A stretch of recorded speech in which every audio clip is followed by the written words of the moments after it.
Assalamualaikum warahmatullahi wabarakatuh. Sahabat beriman yang dirahmati Allah. Karomah ugal-ugalan Syekh Abdul Qodir Al-Jailani. Di kalangan para wali, karomah Syekh Abdul Qodir Al-Jailani adalah yang paling ugal-ugalan. Coba kamu bayangkan, bahkan beliau pernah menghidupkan kembali orang yang sudah mati. Masya Allah, tidak heran beliau diberi gelar Sultanul Aulia, rajanya para wali. Tentu saja, dahsyat sekali karomah beliau. Kisah beliau menghidupkan seseorang yang sudah mati dinukil dalam kitab Manaqib Jawailul Ma'ain. Hal ini bermula ketika terjadi perdebatan antara orang Nasrani dengan orang Islam tentang kemuliaan dan keagungan Nabi Muhammad Shallallahu Alaihi Wasallam dengan Nabi Isa Alaihi Salam. Menurut orang Nasrani, Nabi Isa Alaihi Salam lebih unggul karena bisa menghidupkan orang yang sudah mati.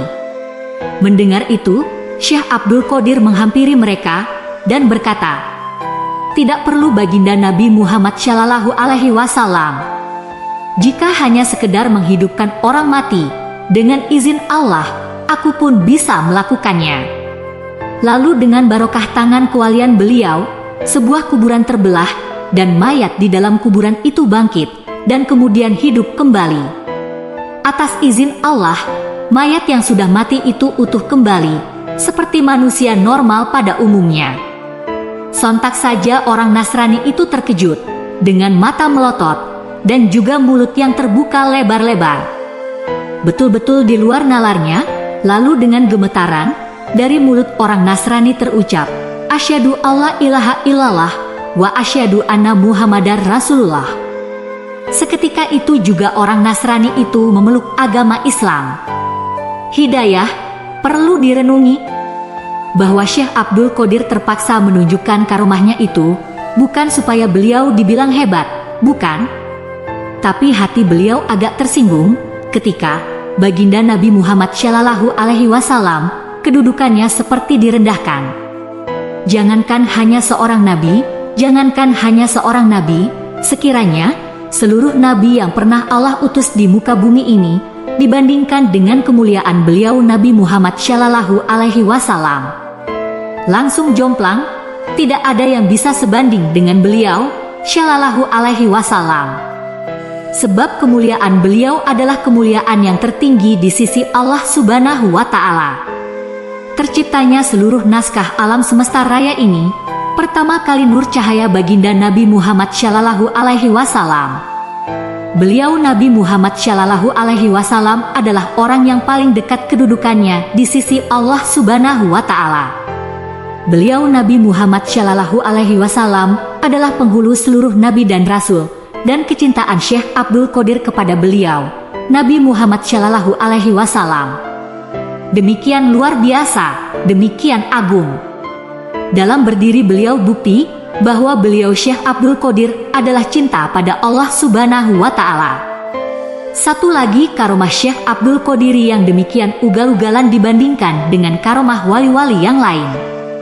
Diceritakan oleh Syekh Ja'far Al-Barzanji dalam kitab Al-Mujain, dikisahkan seorang emak-emak menitipkan anaknya untuk belajar dan mengabdi kepada Syekh Abdul Qodir Jailani.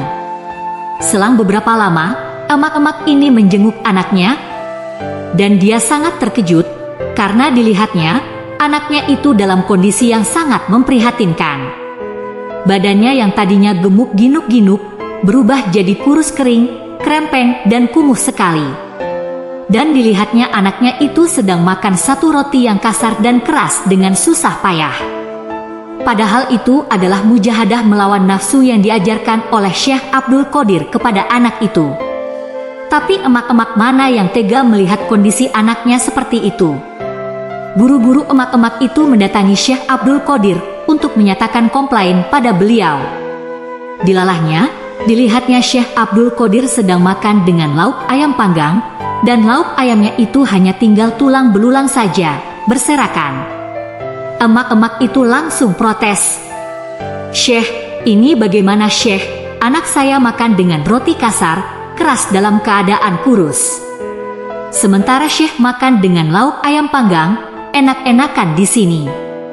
Syekh Abdul Qadir melirik sekilas pada emak-emak itu, kemudian tersenyum tipis. Lalu beliau mengumpulkan tulang-tulang ayam yang sudah berserakan dan remuk redam itu.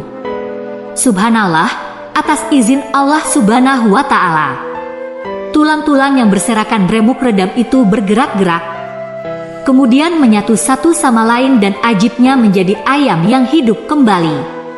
Lalu Syekh Abdul Qadir berkata dengan suara yang datar, "Jika anakmu bisa melakukan yang seperti itu, maka anakmu boleh makan apapun yang dia sukai." Masih banyak karomah Syekh Abdul Qadir yang fenomenal dan ugal-ugalan dibandingkan dengan karomah wali-wali yang lainnya. Semoga bisa menjadi bekal kita semua dalam mengarungi kehidupan dunia yang fana ini, menuju kepada keabadian akhirat yang selama-lamanya. Wallahualam bishawab. Semoga Allah Subhanahu wa Ta'ala meridai kita semua dan kelak dikumpulkannya kita semua di dalam surganya Allah Subhanahu wa Ta'ala. Amin ya Rabbal Alamin. Wassalamualaikum warahmatullahi wabarakatuh.